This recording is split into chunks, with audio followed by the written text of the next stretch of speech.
Hi and welcome to another LRCC Soundbite. Today I've got a story about three people who all wanted to follow Jesus, and yet each one of them had an issue, something that they needed to resolve first. The first person told Jesus that they would follow him anywhere. In 1838 Charles Dickens wrote Oliver Twist. In 1960 Lionel Bart wrote the musical Oliver, based on that story. In it he wrote a song called I'd Do Anything. In it, different people ask whether someone else will really do anything for them. Some are silly. Will you paint your face bright blue? Is one that Bet asks Oliver. To which he replies, anything. And when asked, go to Timbuktu, his answer is, and back again. Jesus' response to this first person really was to question whether they really meant that they really would follow him anywhere. You see, anywhere is quite a big place. And it's not always comfortable and it's not always safe. And at Easter, that was going to mean execution. Is that really what this person meant? The second person said this, I will follow you, but can you wait until I've buried my father? Now, surely that's a reasonable request. Anyone with an ounce of compassion will understand the need there. But Jesus again answers strangely. He says to the person that it was more important for them to follow him than to bury their father. Well, how does that work? Well, there's maybe a little bit of additional information, additional context that we need to know.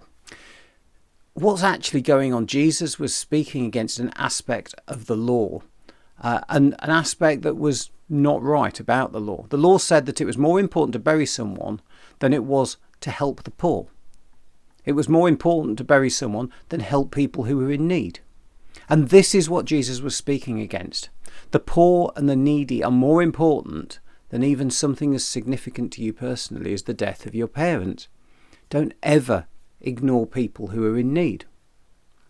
The final person said to Jesus that they wanted to follow him, but first, could they just go home and sort things out? Again, we might see that as a reasonable request, but Jesus talks about it being more important to decide what you're going to do and go forward with that. Don't keep looking to the past and hanging on to that, because that will only slow you down or stop you moving forward. After all, if you're looking over your shoulder all the time, you can't go forwards. You know, for me, these things all boil down to one simple thing. Following Jesus isn't something that is a negotiation. It's not something that we set conditions on or do on our terms. It's something that's a free gift. It's packaged. It's all there. It's ready to go. Take it or leave it. There's nothing that we can do other than choose to accept everything that Jesus has for us or not. One great thing is that Jesus makes the effort to come to us, to meet us where we are, but deciding to accept that we have done things wrong, to accept that Jesus has paid the price for that when he died, and to accept his forgiveness.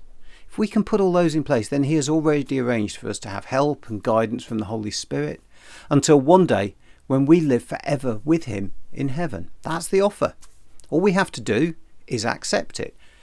But there is a cost to us. If we're going to follow Jesus, then we have to understand what that means and choose to wholeheartedly do it. You might think that you aren't prepared to make that sort of a commitment. Why shouldn't you just continue doing the things that are important to you?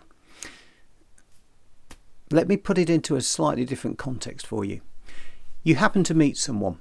You really get on well. You chat. You enjoy each other's company. So you meet again another time. You start to develop a friendship. That friendship changes you. If you're going to be friends with somebody, there's a cost. You make time for them. You try to please them. And they do the same for you. Any friendship worth anything works that way. Well, being a Christian is exactly like that. It's a relationship. It's a friendship. It's not a dictatorship. I'm really happy if you want to talk some more about that, find out some more and understand what it looks like to follow Jesus. You can always get in touch with me at the address on the screen. For now, I hope you have a great week. God bless you, and I'll see you next time.